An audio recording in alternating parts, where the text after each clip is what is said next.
Do you want to be strong and have a lot of money as soon as possible? You are in the right place. Time is precious in the game, and these early farming spots will help you optimize your dungeon runs so you can be overpowered in the game quickly and have more time to focus on improving your social links instead. I would highly suggest doing Grand Cathedral Dungeon first instead of Balega Dungeon, as you can easily start farming right away with a little hassle since the main enemies that we will be fighting have weaker levels compared to yours. There are no specific requirements for this method in terms of equipment aside from the protagonist being equipped with the mage archetype and the basic gears that you can buy in the starting area. When you finally reach the inner section of the dungeon, you will come across your first enemy spawning crystals that you can take advantage of. The farming spot is actually near a save room location, which is nice. Running this method is pretty simple, but first save your game and have a backup just in case you messed up the run. There are 2 spawning crystals that you need to pay attention to. Get near to the crystals to activate them and spawn skeletons. And these are going to be your main target in this method.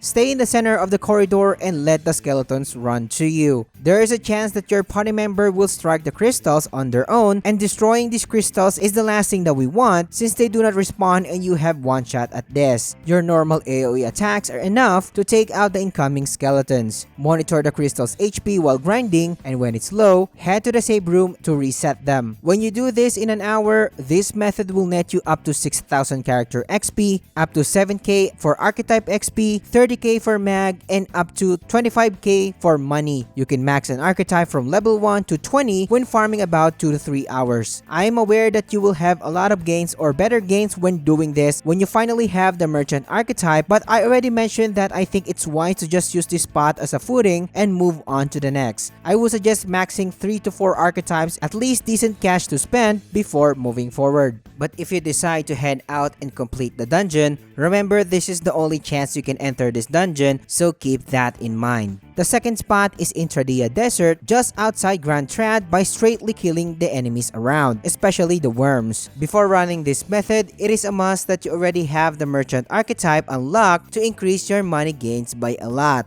Make sure that the protagonist is loaded with the merchant archetype, and you probably heard this archetype a lot by now. Not only it is a beast in combat, but a necessity when doing your dungeon runs. The reason why it is so good is that when the protagonist equips the said archetype, its alchemy passive ability will greatly increase your money drop rate multipliers, perfect for your overworld kills, and the sole reason why money is not an issue in this game. Another good tip is you should be equipping max archetype for your party members only. Look carefully as the max archetype still gains XP in combat, and every time a max archetype levels up, they will produce Hero's Leaf of Life, which provides 1k XP per use, which will then be used to max out unleveled archetypes. Don't bother equipping low-level archetypes when doing your runs, as using max archetypes is more efficient and will provide you with better gains in the long run. So if you followed my suggestion, or you did farm in the cathedral, you should have 3 to 4 max archetypes that you can use in Intradia Desert. What I usually do is start from the left and clear all of the enemies that I encounter in the outer portion of the map, and I will circle through the entire map and sweep enemies while I slowly circle through the center. Or you can just explore the area and take out every enemy that you see aside from the overpowered bird in the area, or else you will be wiped out. Compared to the other spots, we will not have a specific gains calculation for this method as the area is too big and enemies are very much apart from each other. Each worm will give you at least 10 XP, 8 archetype XP, 48 mag, and 360 money, and there are a lot of worms in the area, so this is the actual spot that will make you rich. If you want to respawn the enemies, head to the dungeon entrance and return. You might ask me, hey Samurai, what about Balega Dungeon that you suggested in your previous video? Yes, you could potentially farm in this specific dungeon, and I have suggested this in my beginner progression guide. But after comparing the results, farming randomly in the Intradia Desert is better. If you really want to farm in Balega Dungeon, even though it's not efficient,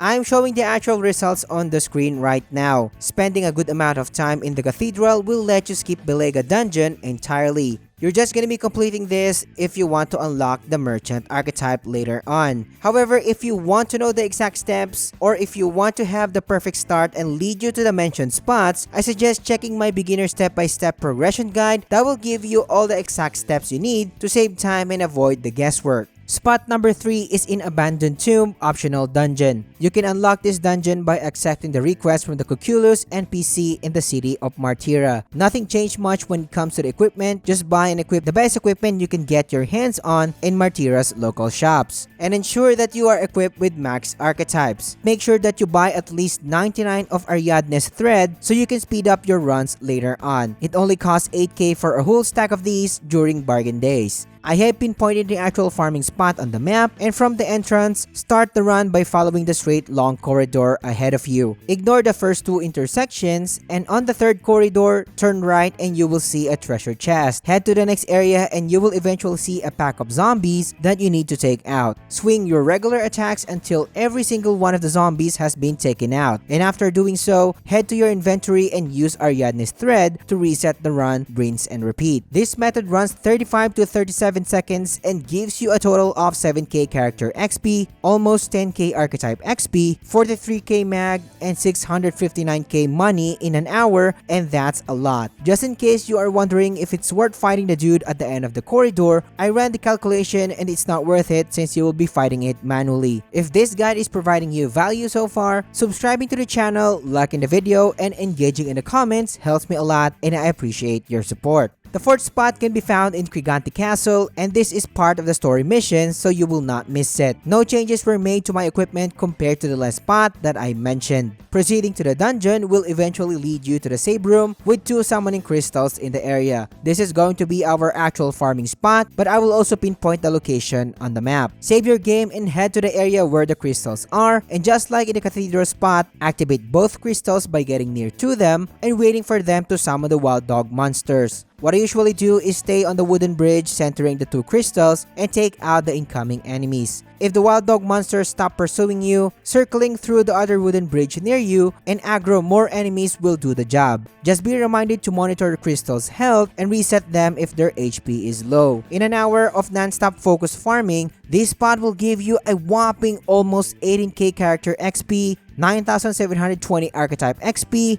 75k mag, and 726 money, which is a lot. And this spot will set you up for good in the upcoming days. Also, don't forget to appraise all of the junk weapons you gain from your runs and sell them for quick cash, and these junks can be forgotten most of the time. Quick recap, spend a considerable time farming in the cathedral, have at least 3 archetypes max if you can in this spot. You can skip Belega dungeon, unlock the merchant archetype after that, and proceed to the next spots. A lot of exciting spots coming since this is a huge game, so I will be releasing a lot of guides in the upcoming weeks, so be sure to subscribe to keep you updated. And mid-game and end-game spots will surely be covered as well. As mentioned, if you want to follow a step-by-step guide that will give you the exact things you need to do starting from the very start of the game, click these videos and I will catch you on the next one.